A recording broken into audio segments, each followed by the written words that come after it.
They say what's nice comes twice. Well, I hope that's the case today because I flew all the way to Mexico to meet with Gavin from Ceps.io here and to get a rundown of how he came up with Ceps.io. But in Mexico, both my phones broke and the content was lost. But nonetheless, he flew in last night. I picked him up. We got here today to get you guys some content. So today, I'm here with Gavin, like I said. We're going to talk about Ceps.io and how this whole story came to be right after the intro.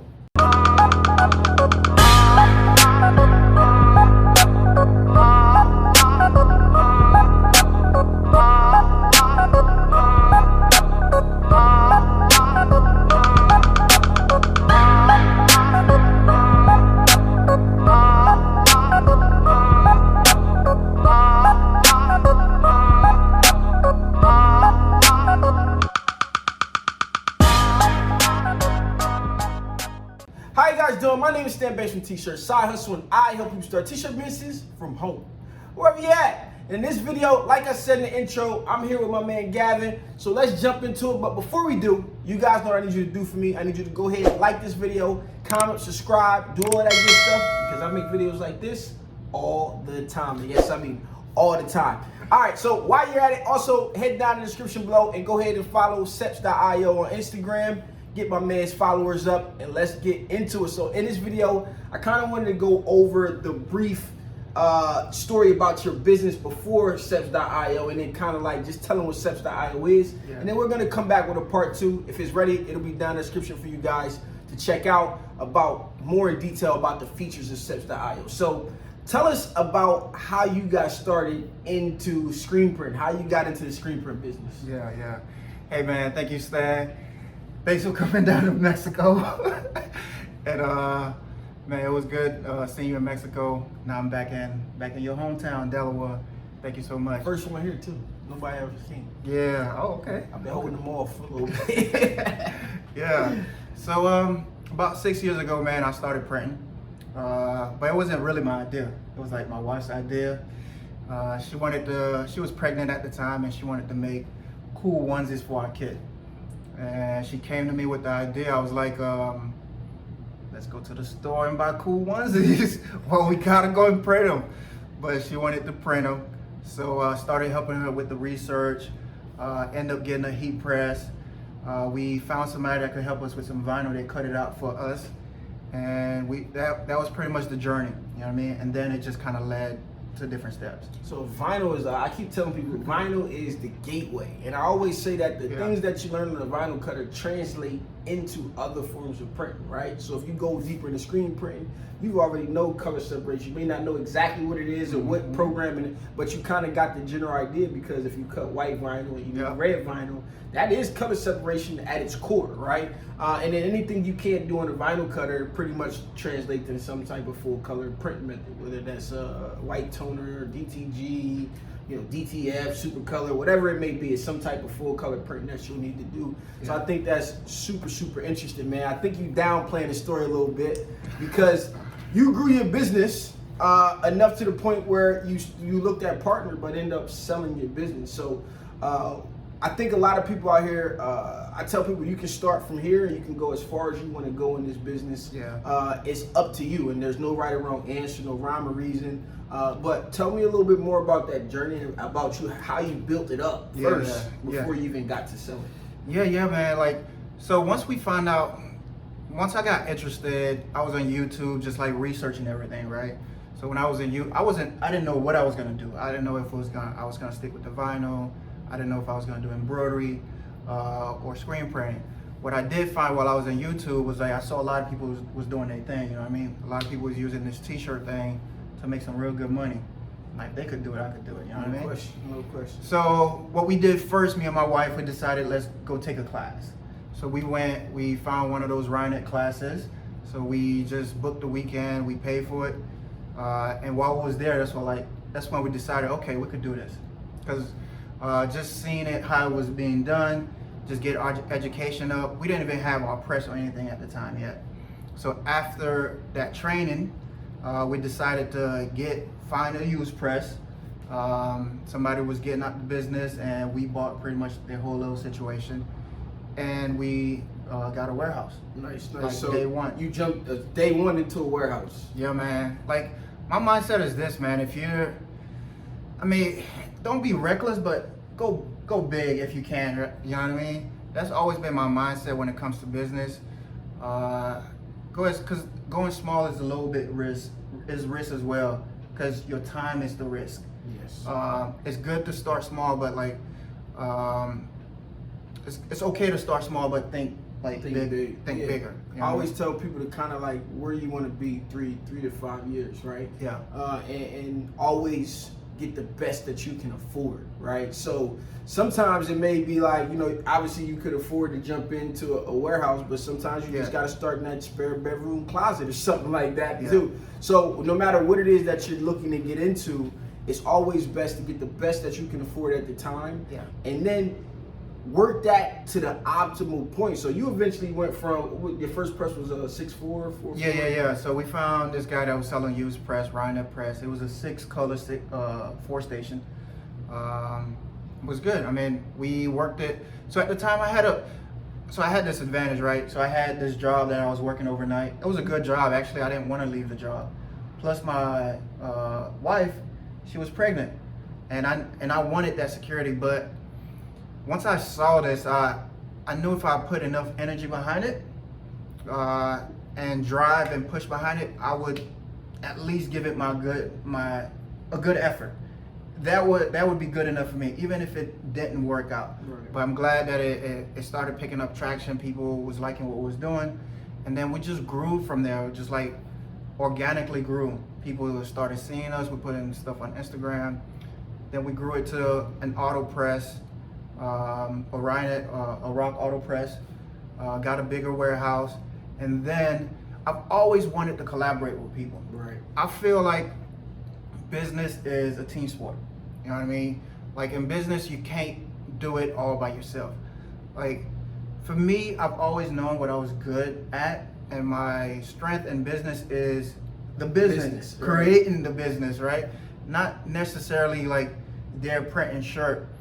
I could have been a guy that was painting, but I would have still been business behind it. Yeah, it would have been like, because my background was in business. I had ran I was a GM for a big company for a long time, so that gave me a good foundation, even though I didn't have the skill of the craft yet. Right. So in that, right, you get this thing rolling, you get some traction, you jump in feet first, and you hit the ground running in your location.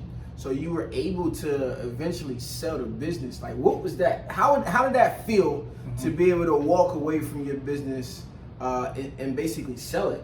Building it up to be that big. Yeah, it's a great question. And actually, it's something that I recommend that a lot of people that start in business, even a side hustle.